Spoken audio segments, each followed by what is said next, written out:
Bom, hoje no programa de hoje eu quero conversar, falar sobre pesquisa, falar sobre, é, falar um pouco sobre o futuro. A gente fala muito, tem feito um programa muito pragmático, muito cultural, muito conjuntural. Queria fazer um programa aqui meio futurano, falando sobre pesquisas e tal. E nada melhor para falar sobre pesquisa do que o Tony Ueno, que é diretora de um dos institutos de maior repercussão e já criou uma certa tradição aqui no estado de Mato Grosso do Sul e é o único instituto de Mato Grosso do Sul que opera em nível nacional. Tem feito um trabalho e agora o Tônio Eno já está investindo também na comunicação social, uma rede top de rádio. Então são 3 emissoras. Agora mesmo ele estava numa delas fazendo uma entrevista com o Coringa, né? Eu estava assistindo um pedaço aqui. O Tônio Eno, satisfação enorme tê-lo com pouca barba e muito cabelo. Bom dia. Prazer imenso, Sérgio Cruz, estar falando contigo, uma pessoa que eu admiro muito, né? Em 1982, minha família teve o prazer de votar em você para deputado federal, pau na mula. Eu morava ali na região de Itaporã, ali na Grande Dourados. E ali a gente acabou, na época, elegendo Rivalmir Fonseca de Souza, prefeito de Itaporã. E lá o camarada que comandou os votos para deputado federal foi o Sérgio Cruz. Alegria minha estar falando contigo, você é um radialista, agora se formou também em ciências políticas, foi deputado federal, tem um conhecimento muito grande da política do Mato Grosso do Sul. Estava comentando essa semana, na terça-feira, com o Manel Afonso, jornalista, que no Mato Grosso do Sul, muita gente se formando na área de jornalismo, mas com pouco conhecimento político, né? E aí, estar falando com você é uma alegria muito grande. As pesquisas começaram já, principalmente para presidente da República, pensando já no ano que vem. Ano passado tivemos a alegria de fazer pesquisa no Rio Grande do Norte, São Paulo, Santa Catarina e no Mato Grosso do Sul.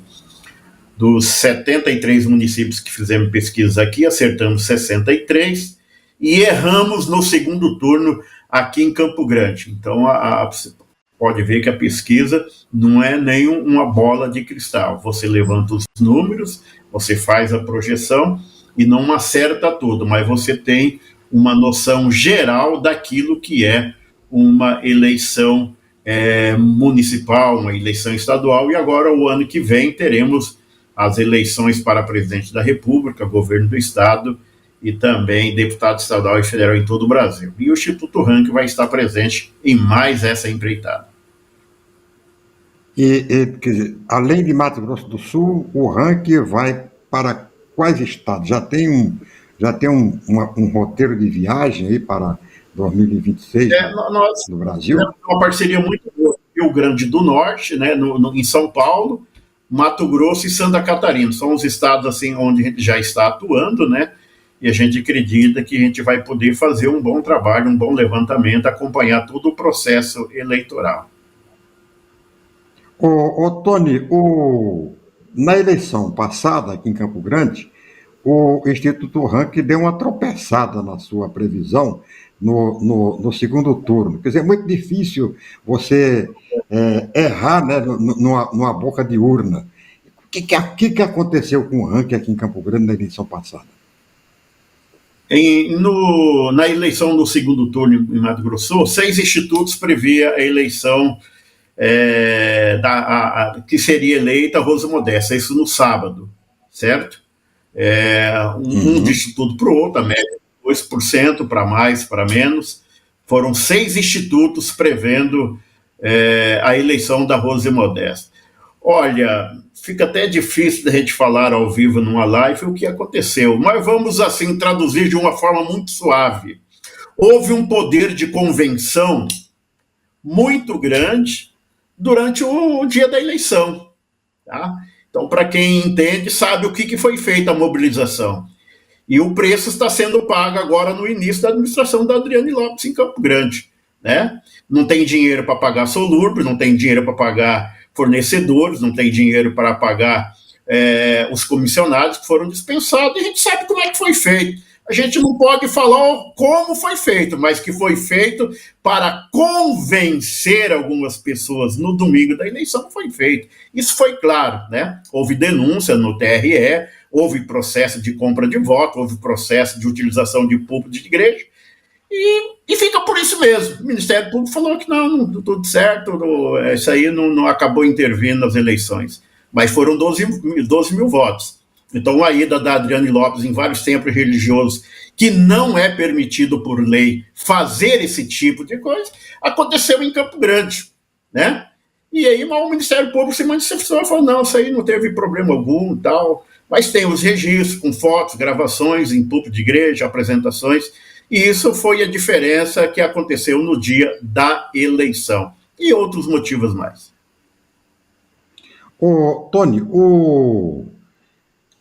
que fica provado, né, que, como você disse, que pesquisa não é resultado, pesquisa é retrato daquilo que está acontecendo naquele... Retrato do... Exatamente. Nós paramos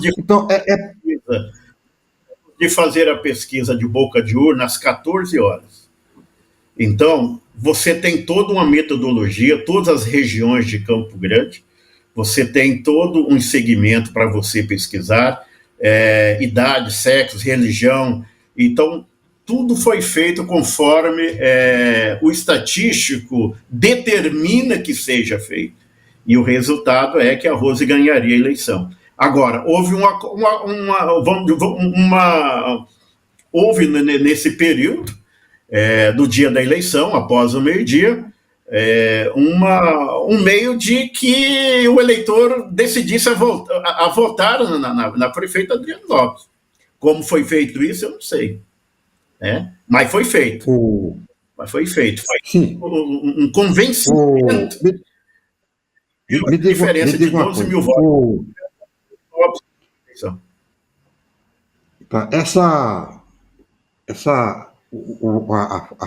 Como eu estava dizendo, a pesquisa é uma fotografia daquilo que está acontecendo exatamente naquele momento. Você acha que é possível, dizer, você fazendo pesquisa hoje, para presidente da República, para governador do estado, tal, você acha que os candidatos podem ter a pesquisa como base para decisões a eleição? Ou você acha ou é muito prematuro fazer isso? Não, você faz um planejamento, você vai construir um shopping hoje, por exemplo. Vou dar um exemplo aqui do Shopping Bosque dos Ipês em Campo Grande. Foram feitas pesquisas na época para que fizesse o Bosque dos Ipês em Campo Grande. Né? O local ideal escolhido para os moradores da capital foi em frente do aeroporto de Campo Grande. Esse foi o ponto número 1. Ponto número 2, que seria ideal para construir um shopping em Campo Grande. Ali, próximo ao Prosa, né, onde tem aquele parque do Prosa. Ali foi o segundo ponto escolhido. E o terceiro aqui, entre o Dama e a saída para Três Lagoas. Foram os 3 pontos escolhidos. O Grupo Gereissati achou por bem construir lá na saída de São Paulo e deu no que deu. Hoje, o Shopping Bosque dos Ipês enfrenta várias dificuldades. Então, é feito todo um planejamento. Você faz a pesquisa, você vê a possibilidade de potencial desse candidato e vai se fazendo uma construção. Agora, durante uma longa caminhada, que faz com que um candidato ganhe ou não, ou torne a sua candidatura competitiva ou não. E hoje nós temos os problemas na justiça, né? Por exemplo, Bolsonaro hoje está inelegível. O Lula estava inelegível, por exemplo, em 2018 e ficou elegível em 2022. Então, esses fatores que têm que ser levados em consideração. Se o Bolsonaro não for candidato, ele vai conseguir transferir voto? A direita vai lançar um candidato ou vai pulverizar? Se pulverizar, o beneficiado vai ser o Lula ou o candidato da esquerda, se não for o Lula. Então, todas essas questões devem ser levadas em consideração e as pesquisas têm que ser feitas para as tomadas de decisão. Nós estamos falando em nível nacional, a candidatura a presidente do Brasil. A candidatura, por exemplo, na boa. Uma candidatura a presidente do Brasil hoje não fica por menos de 500, 800 milhões de reais. 1 bilhão de reais de investimento. Aqui não tem ninguém bobo aqui. A candidatura, quanto custou a candidatura nos Estados Unidos? É bilhões de reais. Os interesses são muito grandes. E nós estamos falando de um país que é a oitava, nona economia do mundo. Aqui não tem ninguém bobo. Todo mundo quer ser presidente do Brasil, né? O brasileiro, ele costuma desvalorizar o que nós temos aqui. Eu tive a oportunidade de morar 7 anos fora do Brasil e sei o que é o Brasil no cenário aqui no Brasil. E quem vai ser o próximo presidente, ou se o Lula vai se reeleger. Então, os interesses são muito grandes. Vou dar um exemplo ontem. O Copom elevou a taxa de juros. Só esse ano o Brasil vai pagar mais de 100 bilhões de reais em taxa de juros. E 100 bilhões de reais não é pouco dinheiro. É dinheiro que está sendo deixado de ser investido na educação, na segurança, e está indo para banqueiros. Então, essas situações que fazem que se alavancam uma candidatura ou não. Por isso que as pesquisas, neste momento, elas estão em pleno vapor. Né? Datafolha, Paraná Pesquisa e outros institutos em nível de Brasil já estão fazendo vários levantamentos. Você, aqui, a pergunta que todo mundo gostaria de fazer para você. O ranking já está fazendo algumas pesquisas no estado de Mato Grosso do Sul. Já existe uma pesquisa geral no estado ou as pesquisas continuam apenas localizadas em alguns municípios? Como é que está a pesquisa nós estamos hoje, fazendo no secretarias em alguns municípios, principalmente municípios onde estão começando nova administração, né? Por exemplo, hoje para você fazer investimento na saúde, na educação, na segurança, você faz levantamentos, até para se fazer projetos, né? Você faz a pesquisa, o prefeito, o administrador vai saber daquele problema do município e vai procurar o seu deputado estadual, o seu senador, o deputado federal para se empenhar em busca de recursos naquele projeto. Esse é um tipo de pesquisa que já estamos fazendo. Agora, estamos esperando os 100 dias já para medir essas administrações que começaram agora em 2025, para fazer também o primeiro levantamento com intenção de votos para governador, deputado estadual, federal e estadual em Mato Grosso do Sul. Hoje, já posso adiantar, o Rio está nadando em berço esplêndido, né? Está sem concorrente. Isso é bom? Mas é perigoso. Né? Nós tivemos uma situação, por exemplo, lá na Bahia, onde a Semineto tinha 70%, chegou a 73% nas intenções de voto, seu adversário tinha 3%. Começou com 3% e ganhou a eleição do ACM Neto lá. Então, ao longo de uma caminhada, é uma maratona, ainda falta 1 ano e meio para começar as eleições. E nessa maratona pode aparecer pessoas competitivas, né? Mas o Rio vem fazendo uma boa administração no estado do Mato Grosso do Sul, conseguindo atender aquilo que ele prometeu na campanha e vem executando ao longo desses 2 anos e 1 mês aqui no Mato Grosso do Sul. Com relação à imagem do presidente Lula no Mato Grosso do Sul, as últimas pesquisas que eu vi do ranking, né, a imagem do Lula estava totalmente deformada do ponto de vista da aprovação. Você acha que o Lula, agora falando o pesquisador e o cientista político, você acha que o Lula tem condições de reverter a situação dele aqui no estado de Mato Grosso do Sul? Ou não? É possível, tem que se fazer uma boa administração, mas os sinais que nós temos visto até agora não é isso. Por exemplo, nós só podemos falar o que nós quisermos aí, de bem ou de mal, do presidente da Argentina, mas ele está fazendo alguns deveres de casa, cortando despesa. Então, o Lula já foi presidente 2 vezes, está no 3º mandato, teve a Dilma, que foi presidente também, do PT, e a minha formação é de centro, né? Você vê que eu procuro não pender nem para a direita, nem para a esquerda, é uma formação de centro, que é o trabalho meu como cientista político, mas o Lula está deixando de fazer uma das coisas que é cortar despesas. Se você não fazer o dever de casa, aí fica difícil. Vamos dar um exemplo aqui do Lúcio Coelho em Campo Grande. Ele sempre falava daquele tom de brincadeira dele, ele dizia, eu só vou gastar aquilo que eu arrecadar, né? Então, quando você não corta a despesa, o que você tem que fazer? Pagar juros. Que eu disse aqui no meio da entrevista. Esse ano o Brasil vai pagar mais de 100 bilhões de reais em juros. Então, se você não corta a despesa, não corta na própria carne, você acaba ficando impopular. Com a subida dos juros ontem, né, o Copom elevou a taxa de juros, e isso nós teremos combustíveis mais caros, alimentação mais cara e a geração de emprego impactada. Isso faz com que a impopularidade dele venha a crescer. Ele tem algumas prioridades, né? Ele acerta muito na questão de ajudar a classe C e D, os projetos sociais, mas está pecando na administração do Brasil. Aí entra ministros, existem os profissionais na área financeira que precisa rever essas situações, principalmente aqui no caso do Mato Grosso do Sul, que os impactos são muito eminentes, muito diretos, porque aqui nós dependemos das exportações de soja, milho, papel celulose, aqui nós dependemos da exportação do minério, ou seja, matéria-prima. E se sobe o dólar e o juro sobe, a economia fica estagnada, né? E aí o poder aquisitivo da população fica menor. E isso reflete na aprovação de um governo. É o caso que está acontecendo com o presidente Lula.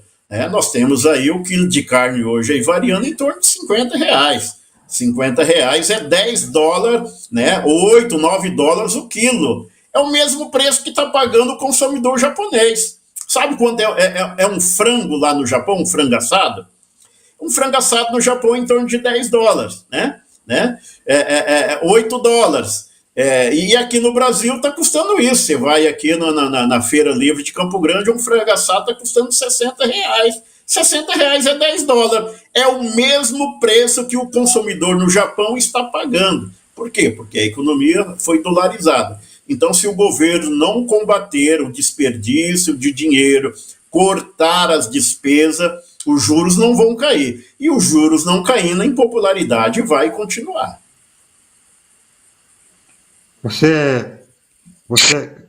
Como você calcula, né, um cálculo que você faz da influência na aprovação e desaprovação do governo, a influência das redes sociais? As redes sociais hoje fundamentais, né?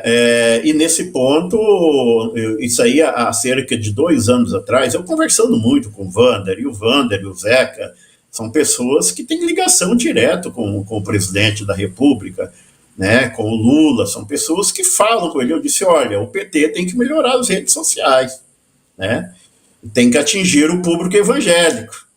Hoje nós somos cerca, no mínimo, 30% da população. Mato Grosso do Sul 35% da população são evangélicos. Então, são segmentos hoje que você não pode desprezar. E essa juventude que hoje estão nas redes sociais, elas fazem que o cenário mude completamente, de uma hora para outra. Vou dar um exemplo. Ontem eu fui num comércio, né? Num lanche, comprar um lanche para o meu filho, estava lá grudado em cima do símbolo do Pix. Pix, 5% cobrando Pix. E nós sabemos que isso aí foi provocado por uma fake news, mas que pegou e prejudicou toda a imagem do presidente Lula em nível do Brasil. Só com essa questão do Pix, o presidente Lula, em nível nacional, ele perdeu 8 a 10% da sua popularidade. Então, é muito impactante a questão aí das redes sociais. Então, o governo Lula tem que investir mais nas redes sociais, né, o movimento de esquerda, e também investir muito no segmento evangélico para conseguir reconquistar a popularidade. Fala um pouco da sua experiência, da sua nova experiência como empresário de comunicação social. Me parece, 3 emissoras na rede top, né? Como é que é essa experiência? Você acha que é por aí? Pode aumentar essa rede? Como é que é a história do Tony Bueno no rádio? Veja bem, o meio de comunicação, embora o rádio hoje perdeu muita influência, ainda é um veículo de comunicação mais direto com a população. Eu tenho 54 anos de idade e eu cheguei em Campo Grande aqui. A nossa mudança do meu pai veio em cima de uma C14, era o que nós tínhamos, né? Então minha mãe sempre falava assim: vamos para Campo Grande para estudar os filhos. Somos em 8 irmãos. E eu cheguei aqui, eu trabalhei de ilustrador de móveis, ajudante de açougue, trabalhei em marcenarias, trabalhei como servente de pedreiro e sempre lutando para sobreviver, né? Quando foi em 2000, eu fui candidato a vereador pela primeira vez e a gente acabou conhecendo o poder dos meios de comunicação. Queira ou não, é o quarto poder da nação. E isso fez com que eu começasse a trabalhar com os meios de comunicação, jornal impresso, né, dentro da igreja, dentro da comunidade, ali na região do Jardim Los Angeles. E após eu ter sido candidato a vereador, inclusive naquela época já fui bem votado, tive 1.800 votos, e aí comecei a trabalhar com pesquisas internas, e logo após, em 2008, já fui candidato novamente, começamos logo em seguida a fazer pesquisas registradas, abrimos uma empresa, e isso fez com que nós começássemos a divulgar os resultados. Mas quando nós começamos a divulgar os resultados, os meios de comunicação não divulgavam, porque muitos tinham interesse, os grandes jornais impressos aqui da capital e do interior, né? Hoje só temos 2 jornais impressos de grande circulação, no Mato Grosso do Sul, o restante virou tudo site de notícias. E eles não divulgavam, é um site de notícia. Criamos, na época, o Diário da Mídia, virou o Diário MS News, e começamos a divulgar os nossos trabalhos, as nossas pesquisas. E aí recebemos aí muitas vezes o não de emissoras de rádio, de televisão em divulgar os nossos trabalhos, mesmo sabendo que nós tínhamos dados importantes que seria de grande relevância, de grande importância para o eleitor, para a população do estado. E falei, poxa, eu vou correr atrás de uma concessão de uma emissora de rádio. Então nós temos 3 emissoras no interior, uma em forma de parceria, 2 arrendadas, e uma em Campo Grande, que nós estamos assinando o contrato com o Ministério das Comunicações nos próximos dias. Toda a documentação já foi providenciada, assinada, todas as certidões, então falta muito pouco para entrar a Rede Top FM em Campo Grande, né? Já temos o prefixo, vai ser 88.9, e vai ser uma das rádios mais potentes de Campo Grande, porque ela era uma rádio OM, ondas médias. Então ela vai ser uma rádio de 12 quilowatts em Campo Grande, atingindo os municípios aqui vizinhos.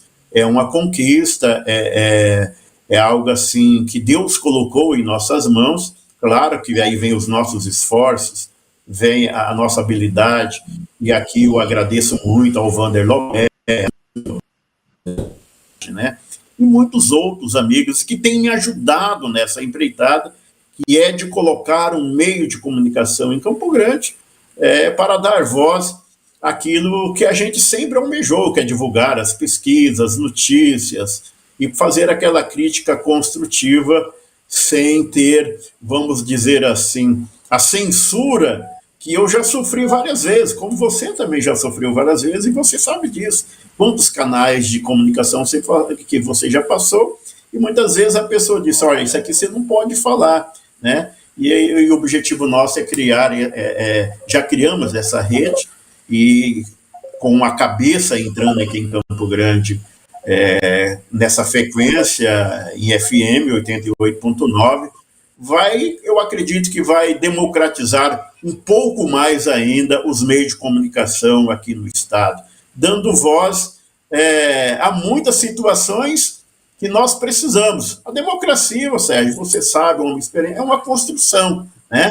A democracia é cara, a democracia requer muitos debates e oportunidades, e também a participação dos meios de comunicação. E o rádio, a qual nós estamos conseguindo esse canal para Campo Grande, como as emissoras do interior, nós acreditamos que nós vamos fortalecer ainda mais a democracia.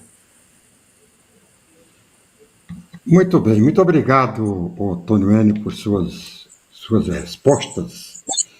E eu fico aqui torcendo, né, para você ter na sua comunicação radiofônica, já que você é um homem de comunicação já há muito tempo, através do Diário da Mídia, de outras mídias, é que você tenha bastante sucesso no rádio. Eu acredito muito no rádio. Eu nasci na comunicação, um radialista lá em Dourados, lá na nossa querida Rádio Clube de Dourados, na década de 60. E quando eu fui para Dourados em 82 para buscar voto, e consegui muito voto em Itaporã, é porque eu fazia um programa, né, que tinha muito a ver com a zona rural e tal, e eu tinha muitos amigos lá em Itaporã, e que ficaram esses amigos, né, por tempo, em 82 ainda tinha, hoje já morreram quase todos, né, mas naquele tempo ainda tinha Não, muito. Então eu fico muito... estava ouvindo né, Nunes. eu Eu quero fui criado desejar para você muito... com Nunes, Albino Mendes, né?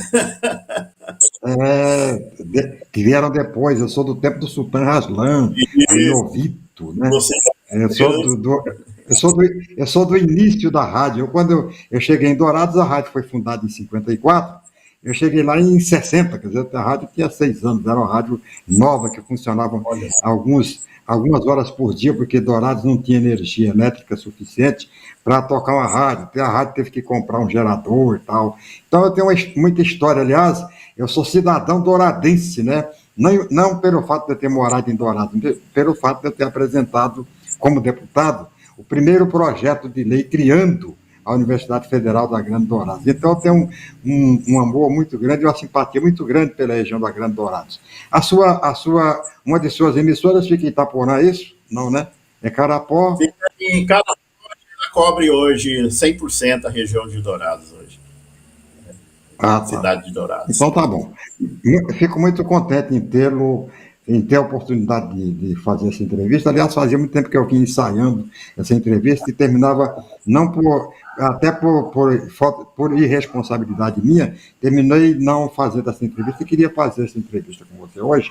E queria que você firmasse aqui um compromisso, né, que você não se recusaria, eu sei, periodicamente a gente fazer essa reciclagem aqui, falar sobre pesquisa, sobre comunicação social, sobre política, né, já que a gente tem praticamente a mesma formação é, acadêmica, né, com relação à política. Muito obrigado a você por sua participação em nosso programa e vou esperá-lo nas próximas vezes. Um abraço muito forte para você. Até mais, Sérgio Cruz. O pau na mula. Grande abraço. Falou! Muito bem, então essa foi a nossa entrevista do dia.